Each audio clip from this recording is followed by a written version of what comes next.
आप लोगों का स्वागत है मेरे इस चैनल द इन्फॉर्मेटिव शो पे। जैसे कि लास्ट वीडियो में मैंने कहा था कि इस वीडियो में हम लोग डिस्कस करेंगे कोविड-19 के आउटब्रेक के बाद चाइनीज़ फॉरेन पॉलिसी इतनी एग्रेसिव क्यों हो गई और कौन कौन से कंट्रीज़ चाइना के अगेंस्ट है और कौन कौन से कंट्रीज़ चाइना को प्रेजेंटली सपोर्ट कर रहे हैं। तो चलिए शुरू करते हैं आज का वीडियो।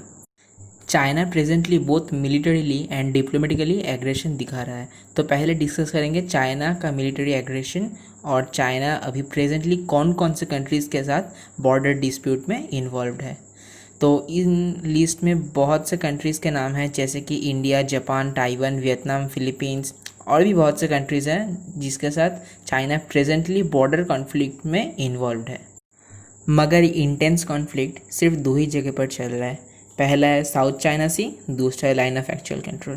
पहले साउथ चाइना सी के बारे में डिस्कस करते हैं। देखिए, चाइनीज़ ने भी कंसिस्टेंटली इंटरनेशनल लॉज को ब्रेक कर रहे थे और neighbouring countries like Malaysia, Japan और ताइवान के एक्सक्लूसिव इकोनॉमिक जोन में एंटर कर रहे थे। ऑल इन ऑल वे साउथ चाइना सी में अपने डोमिनेंस दिखा रहे थे अपने नेबरिंग कंट्रीज़ के ऊपर, जो कि रीजन के स्टेबिलिटी को हार्म कर रहा था। और साउथ चाइना सी वर्ल्ड ट्रेड के मायने से बहुत ही इंपॉर्टेंट जोन है क्योंकि 1/3 of the total world trade यहीं से होता है।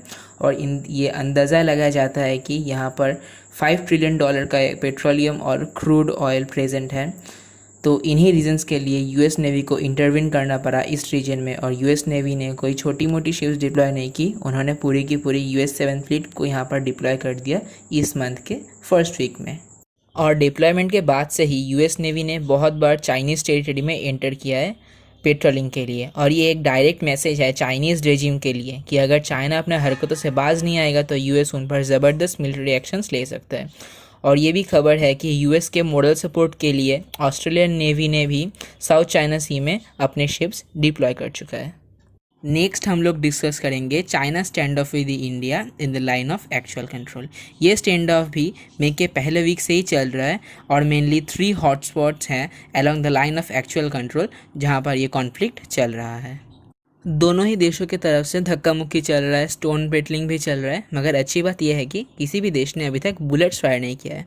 चाइना अपने एरिया में डिप्लॉयमेंट बढ़ा रहा है अपने आर्मी का और दूसरे weapons like tank, artillery, helicopters भी डिप्लॉय कर रहा है। और चाइनीज़ डिप्लॉयमेंट को काउंटर करने के लिए इंडिया भी मिरर डिप्लॉयमेंट कर चुका है। अपने टैंक्स, सोल्जर्स, आर्टिलरी और फाइटर एयरक्राफ्ट्स इंडिया ने लाइन ऑफ एक्चुअल कंट्रोल के बहुत नज़दीक डिप्लॉय कर चुका है। ऑल्दो दोनों ही देश किसी भी फुल फ्लेज्ड वॉर को अवॉइड करने के लिए डिप्लोमेटिक लेवल्स पर इसे सॉल्व करने की कोशिश कर रहे हैं, लेकिन डिप्लॉयमेंट ऑफ ट्रूप्स दोनों ही तरफ से लगातार इंक्रीज़ हो रहा है। रिसेंटली इंडिया और चाइना के आर्मी कमांडर्स भी मीटिंग किए इस स्टैंड ऑफ को ख़त्म करने के लिए। ऑल्दो ये एक फुल फ्लेज्ड वार तो नहीं हो सकता, लेकिन एक शॉर्ट टर्म हाई इंटेंसिटी वाला वार होने के चांसेस है।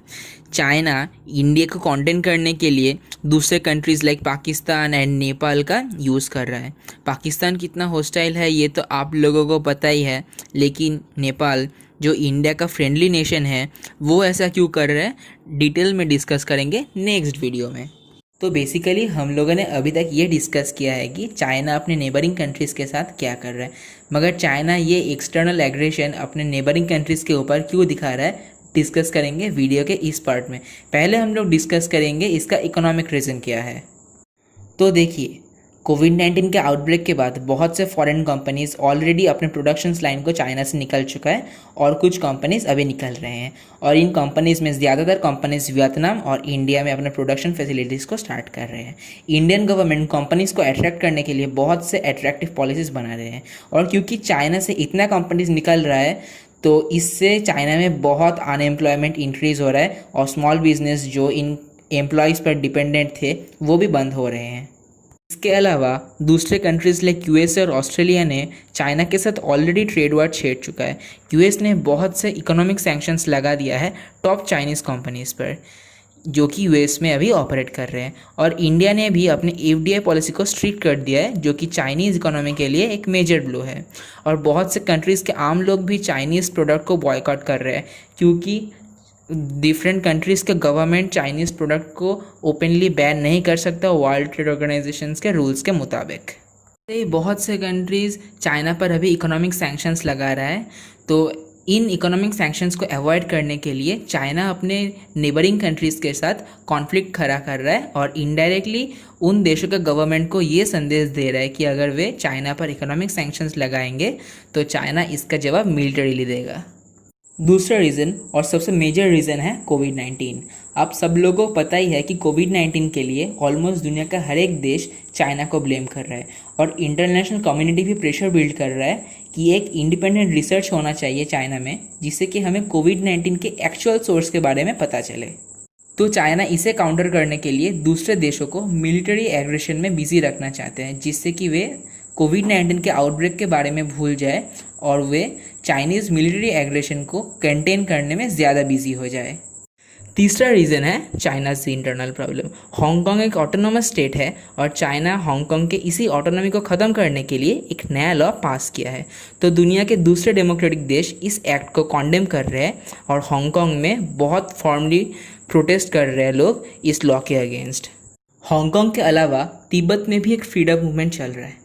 तो चाइना इंडिया और दूसरे देशों के साथ अपने आप को मिलिट्री कॉन्फ्रंटेशन में इन्वॉल्व कर रहा है, जिससे कि इंटरनेशनल कम्युनिटी हांगकांग और तिब्बत जैसे मैटर को इग्नोर करके China's aggression with other countries पर ज़्यादा फोकस करे और अपने लोगों में भी नेशनलिज्म का एक स्पिरिट लाना चाहते हैं चाइनीज़ पॉलिटिशियंस, क्योंकि चाइना के लोग ही अपने गवर्नमेंट के अगेंस्ट प्रोटेस्ट कर रहे हैं बिकॉज ऑफ अनएम्प्लॉयमेंट एंड कोविड-19। और भी रीज़न है, जैसे कि इंडिया अभी वर्ल्ड हेल्थ असेंबली का चेयरमैन है। तो चाइना बॉर्डर पर एग्रेशन दिखाकर इंडिया को ये इनडायरेक्ट मैसेज देना चाहता है कि अगर इंडिया वर्ल्ड हेल्थ असेंबली में चाइना के अगेंस्ट डिसीजन लेता है तो वे इंडिया पर मिलिट्री एक्शन लेगा। तो दोस्तों, ऑल इन ऑल इन सारे रीज़न से हमें ये पता चलता है कि चाइना अपने नेबर्स के साथ एग्रेसिवली बिहेव कर रहा है क्योंकि वे दुनिया का अटेंशन डिविएट करना चाहते हैं, मगर ये पॉलिसी भी चाइना को बैकफायर कर रहा है और अभी दुनिया में और भी ज़ोर शोर से चाइना के अगेंस्ट प्रोटेस्ट हो रहा है, both with in the country and outside the country. अभी दुनिया के कुछ ही गिने चुने देश जैसे कि पाकिस्तान, नॉर्थ कोरिया, रशिया और यूरोप के कुछ देश चाइना को सपोर्ट कर रहे हैं। इन देशों के अलावा दुनिया का कोई भी देश अभी चाइना को सपोर्ट नहीं कर रहा कोई भी इंटरनेशनल फोरम में। इसी नोट के साथ आज का वीडियो ख़त्म होता है। अगर वीडियो अच्छा लगा तो लाइक, शेयर और सब्सक्राइब ज़रूर कर देना। Until then, bye bye and I will see you guys in the next video.